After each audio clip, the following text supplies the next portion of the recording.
Sin duda, los acontecimientos celebrados en la batalla de las Termópilas constituyen uno de los hitos de nuestra primigenia civilización occidental. En dicho paso se pusieron en solfa los mejores valores de los europeos, de los griegos por entonces considerados potencia esencial, cultura esencial del mapa del viejo continente. En la batalla de las Termópilas, aquel grupo reducido de griegos a cuyo frente estaba Leónidas I de Esparta, pues dio buena medida de lo que sería el futuro. Y desde luego que los vencidos fueron los griegos, pero los persas tenían mucho que decir, no en vano eran el imperio más colosal que habían visto los tiempos hasta entonces. Jerjes recibió una tremenda lección, no aprendió de lo que sufrió su padre 10 años antes en la batalla de Maratón, su padre Darío, y gracias a las Termópilas y a lo que vino después en batallas como Platea y Salamina, Grecia consiguió su libertad, consiguió al fin librarse de la amenaza meda.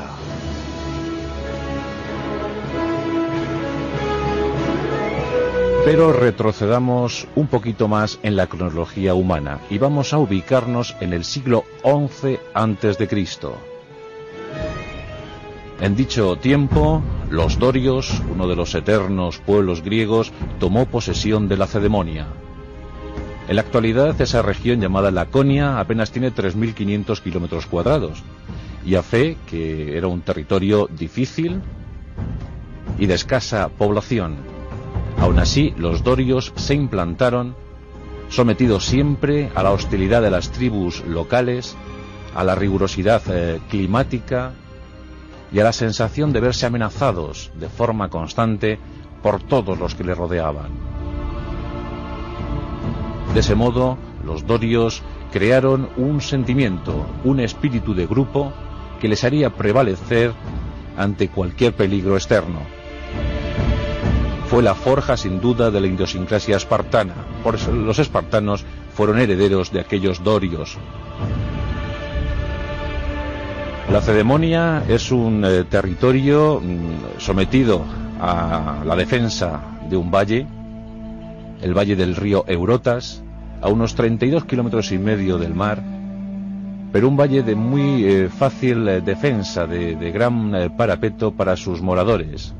No en vano, los espartanos siempre dijeron, ufanos y algo soberbios acaso, que sus ciudades espartanas se podían defender sin muros, pues controlando los pasos del Eurotas era más que suficiente para que Esparta siguiera libre. Cabe comentar que Esparta era una agrupación de 5 pueblos con casas muy austeras de adobe y paja y algunos edificios públicos.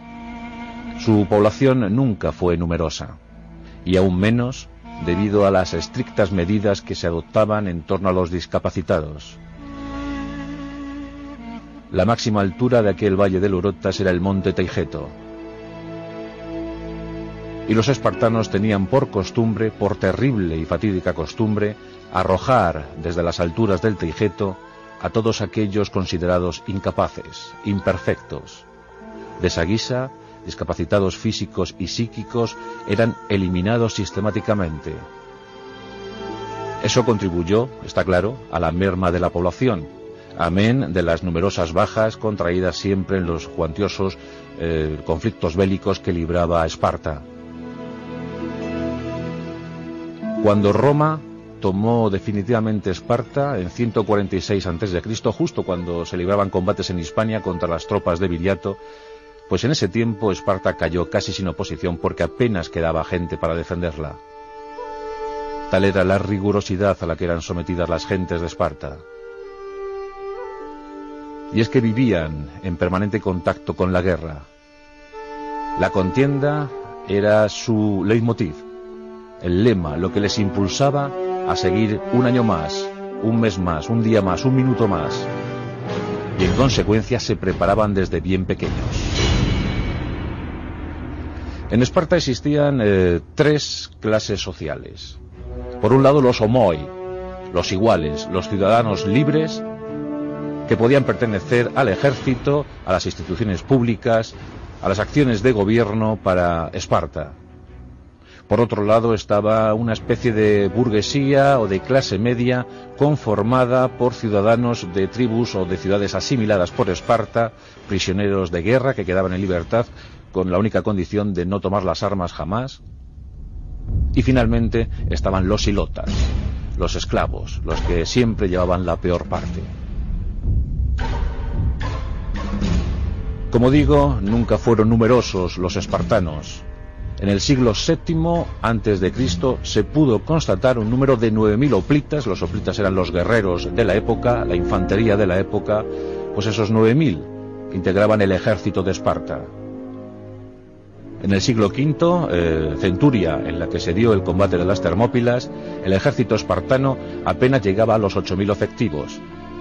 Un siglo más tarde no eran más de 3.600. Y así hasta su disolución total en el siglo II a.C. Pero ¿cómo se preparaban para la guerra los espartanos? Digamos que desde su nacimiento, si el niño era sano, si el niño era perfecto, pues a este niño se le permitía deambular libre por las calles de las ciudades espartanas. Un tiempo infantil que apenas duraba 6 años. Pues cuando cumplían los 7, ya pertenecían de forma indisoluble al ejército de Esparta. Desde los 7 años eran movilizados. Y existían diversos estadios, diversas graduaciones para estos jóvenes muchachos que se entrenaban para la guerra. Entre los 8 y 11 años eran considerados chiquillos o lobeznos. Grupos de jovenzuelos dirigidos por sus mayores. De los 12 a los 15 años de edad se les conocía como muchachos. Y de los 16 a los 20 eran llamados irenes, en diferentes grados, efebo de primer grado, de segundo, de tercero y de cuarto, pues a los 20 años de edad el espartano ya se le podía considerar suficientemente preparado para integrarse en el ejército de su ciudad. Y aquí viene el dato llamativo. Desde esos 20 años de edad hasta los 60 no dejaban de formar parte de ese ejército. 40 años unidos a la milicia. Valga como ejemplo que esa rigurosidad llegaba a tal extremo que al espartano, al soldado espartano, no se le permitía el matrimonio hasta que no hubiese cumplido los 30 años de edad. Solo entonces se podía desposar con una joven de la ciudad. Una vez cumplidos los 60 se les liberaba, se les licenciaba y de esa forma podían formar parte del Senado o ser pedónomos, esto es, instructores de los muchachos o de los lobeznos, o asumir otras funciones civiles. Pero ya veis que desde los 20 hasta los 60 los espartanos varones eran ante todo hoplitas, guerreros sacrificados en pos de la defensa de su ciudad. El adiestramiento era terrible. Desde los 7 años los niños eran agrupados, dormían en estancias colectivas con lúgubres camas, escasas camas con lechos de caña, unas mantas muy ásperas y duras, tal y como pretendían los pedónomos para sus educandos. Querían que fuesen de esa misma condición. Se les preparaba para lo peor, para una hostilidad inevitable, para luchar, para sufrir, para sacrificarse. Se les daba una alimentación insuficiente para que ellos se buscasen la vida, para que se las ingeniasen a fin de conseguir comida. Pero si se les pillaba robando en las granjas circundantes a las ciudades de Esparta, eran sometidos a durísimos castigos físicos. En la práctica, cada muchacho, cada lobezno, cada irene, era azotado a diario para que se curtiese, para que supiese cómo era el dolor, para que se preparase para morir si era necesario. Las condiciones de vida eran muy exigentes y algunos muchachos no lo soportaban. Entonces eran arrojados desde el monte Teigeto o morían en el intento. Al fin, con 20 años de edad cumplidos, llegaba el momento más duro para un hoplita espartano que lo quisiera ser. Y este era el de la caza del hombre por el hombre, la critia, las famosas critias espartanas. Consistían en cazar hilotas, esclavos, así como suena.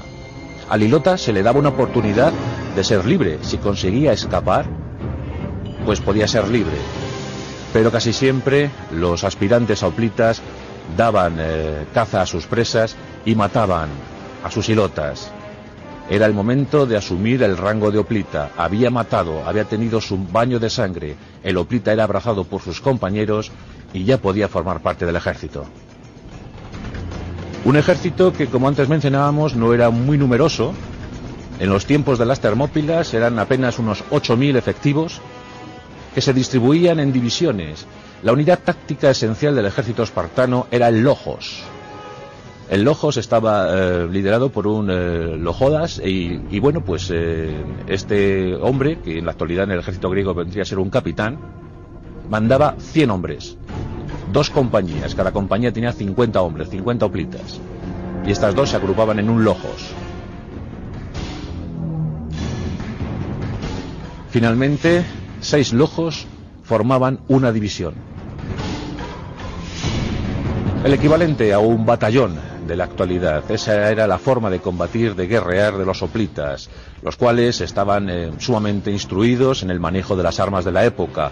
Ellos, por ejemplo, tenían lanzas larguísimas procedentes del fresno que usaban con absoluta eficacia, pero también la espada, una terrible espada cortante, pesadísima, o sus escudos inmensos, redondos.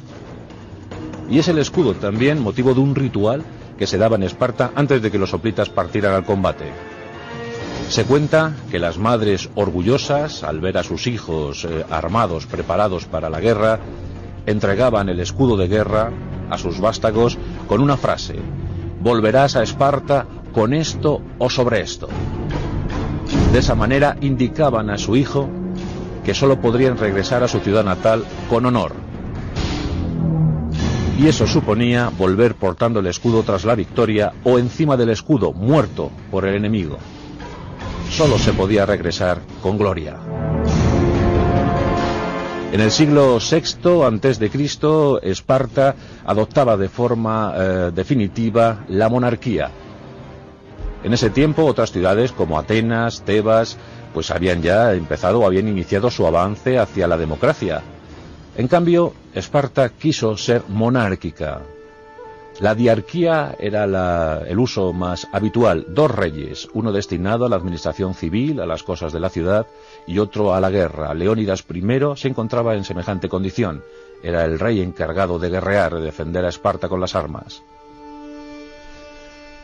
En ese siglo VI, como digo, pues el Licurgo ocupó un lugar preeminente en la sociedad espartana. Él dicen que fue el que confirió a Esparta su idiosincrasia, su constitución, su forma de entender la existencia. Licurgo es un personaje que nos entrega la historia rodeado por la bruma y es difícil precisar su ubicación exacta y si realmente existió, aunque algunos dicen, los más, que sí, que Licurgo existió y que fue casi el padre fundador de la patria espartana. Pero ahora centrémonos en nuestro protagonista de nuestros pasajes de la historia, Leónidas I, perteneciente al linaje de los Ágidas. Se casó con Gorgo, una princesa bellísima, y por ese motivo alcanzó la jefatura, alcanzó el trono de Esparta en 491 a.C. Él había nacido en el último tercio del siglo VI, por tanto era un joven aguerrido e instruido, como antes hemos dicho, en el rigor más absoluto. Un hombre sano, de mente lúcida y dispuesto a llevar las directrices, las leyes de Esparta hasta las últimas consecuencias y a dar sentido a su vida en un combate peculiar, singular, como jamás antes había visto. Bien parece que las Termópilas fueron diseñadas para mayor gloria de Leónidas y sus hombres. Nos encontramos en el siglo V a.C. Las guerras médicas